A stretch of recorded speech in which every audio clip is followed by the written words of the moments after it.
Hello again, everyone. I'm Darren Hardy. It has been an enormous privilege to be able to join you at different stops along the way as you've studied the foundations for success with our dear friend, Mr. Jim Rohn.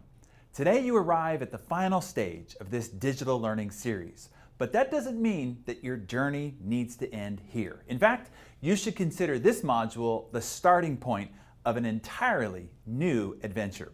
Over the past several weeks, you've had an amazing opportunity to hear and see Jim share some of his best lessons about philosophy, attitude, goal setting, leadership, lifestyle, effective communication, influence, creating abundance, and time management. And you've not only heard from Jim, but you've also heard from some of today's most extraordinary masters whose lives were also touched by Jim. But now that you've been given this wealth of knowledge, here's the really big question. What are you going to do? You see, it's great if you're feeling motivated, enthusiastic, and fired up. It's exciting to have the tools that you need to make the necessary changes. But learning is not enough. Neither is inspiration. In order for real growth and transformation to occur, you must put everything you've learned into action.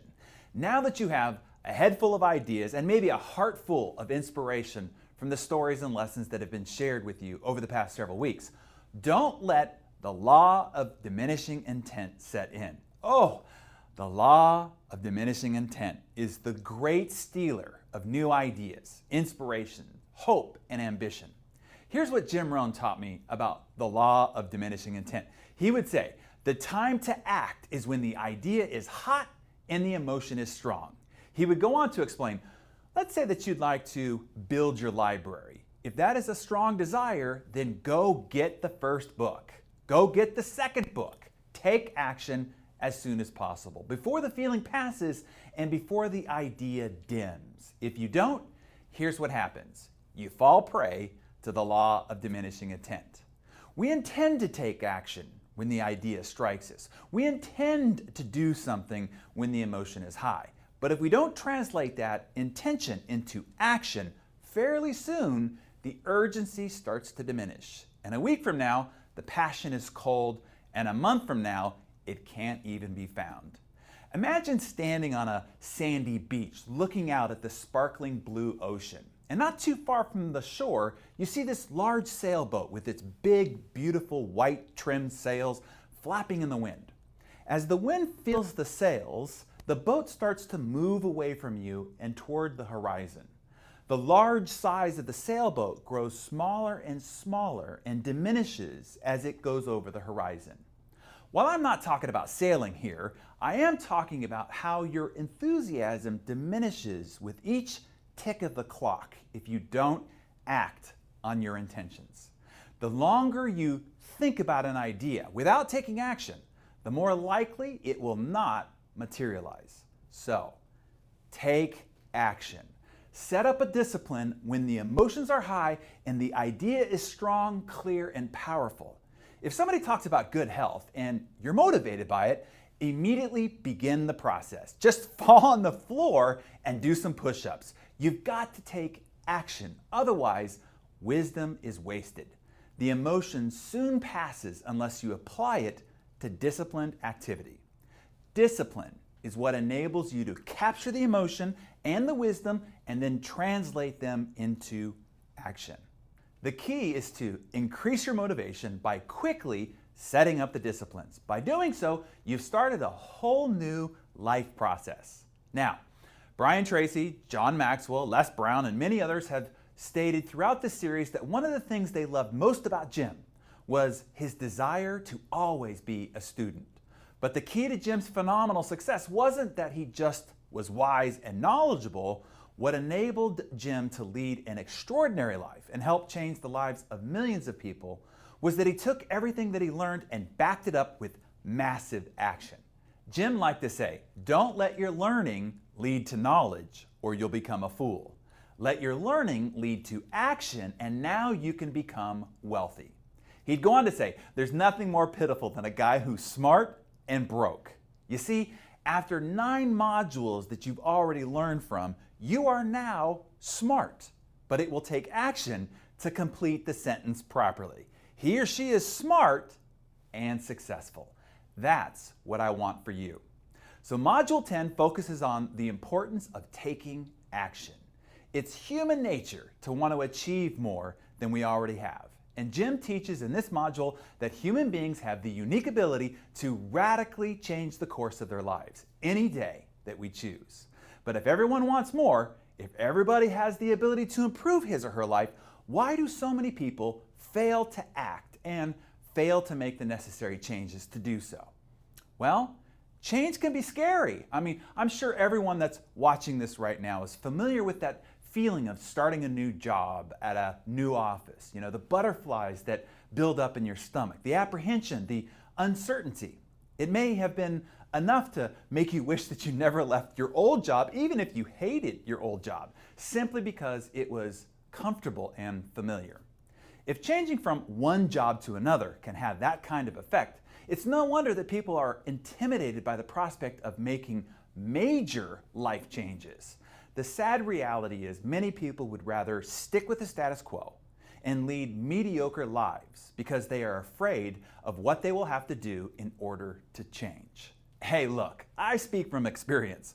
Over the last couple of decades, I've had a dozen radically different careers and businesses, from real estate to television to online media to software to private equity investing to publishing and more.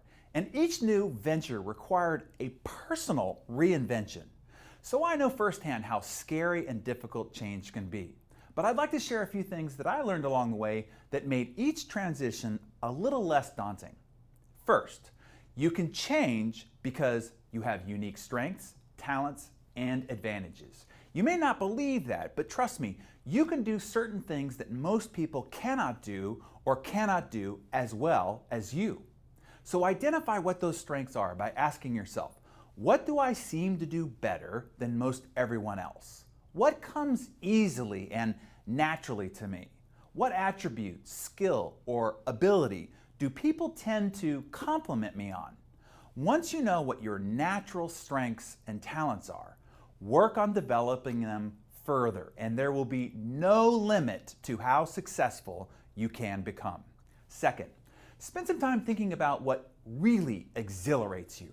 What's your passion? Don't worry if the answer isn't grandiose, earth-saving, or revolutionary. It could be something simple. What things do you find interesting and stimulating?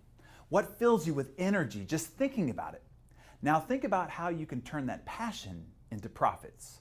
What are the businesses, products, services, and vendors involved in what you're really interested in? How many of them require the skill, knowledge, and expertise that align perfectly with your unique gifts? If you can identify them, you're on the path to making a rewarding change in your life. You can either start a business performing that function or present yourself to a business that needs that specific skill or talent that you uniquely possess. Next, be willing to take a couple of steps back. I know we're talking about taking action here, but to significantly change the trajectory of your life, you might need to become an apprentice again. Be willing to start at the starting line and become a student again. Find someone who has the success you aspire to and seek their mentorship, counsel, and maybe even employment, if not internship. Be flexible, patient, and teachable. This, of course, should be easy since you've proved you're willing to learn by spending the last several weeks with Mr. Jim Rohn. Now, this next piece of advice is really important. Beware of the naysayers. Your friends, family, and peers have known you as you have been. Remember what I said earlier. Change frightens most people. And for a lot of people, it especially frightens them to watch someone else have the courage to radically reinvent themselves and chase their dreams. Why? Because it eliminates their own excuses for not doing the same. There's even a term for this. I call it the crab mentality. You're probably familiar with the crab mentality if you read my book, The Entrepreneur Roller Coaster. You see, there's an interesting phenomenon that occurs when crabs are placed in a cage or a bucket.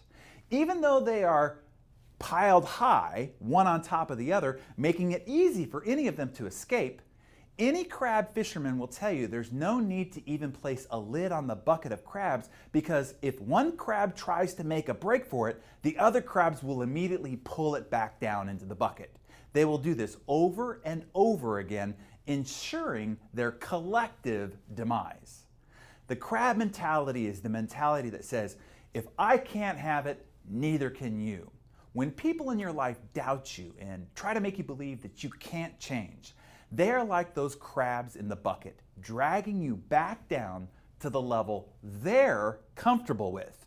But here's the good news. You can cure yourself of crabs. You don't need to listen to them. You have a choice. You can choose to listen to the people who belittle your dreams, or you can choose not to. It's really that simple.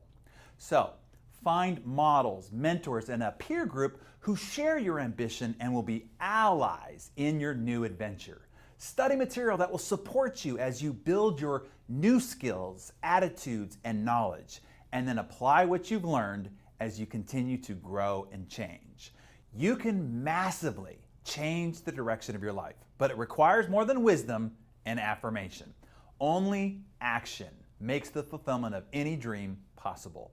Today, there are thousands of people who came from dysfunctional families, experienced hardship, had no college education, no business experience, no social connections. Yet today, they are worth millions. The fact is, 90% of millionaires started out broke. And the overwhelming majority of men and women who are today's success stories of wealth and achievement started with odds stacked against them. Hey, Jim Rohn was one of them, a farm boy from a small town in Idaho, a college dropout, and a man who couldn't afford to buy a box of Girl Scout cookies. But Jim didn't want that to be his whole story. So he made the decision to change and reinvent himself. And in doing so, he created an entirely new and extraordinary chapter in his life. Now, it wasn't perfect. Even with all of his success, Jim experienced failure and disappointment, but he still lived a rich life full of abundance and adventure. So let Jim's story move you and allow the stories and advice that you've heard from all the other masters in this series invigorate you. And don't stop there. Let these stories inspire you to act. Sure, change can be risky, but remember what Jim said back in Module 2. Everything is risky, so why not give it a go? Don't ask for security, ask for adventure. Better to live 30 years of full adventure than 100 years safe in a corner. As you begin this final module, listen to Jim's words and let them spark your imagination. Allow yourself to dream bigger and bolder, but then have the courage to act and reinvent your life so you can tell a whole new story about yourself.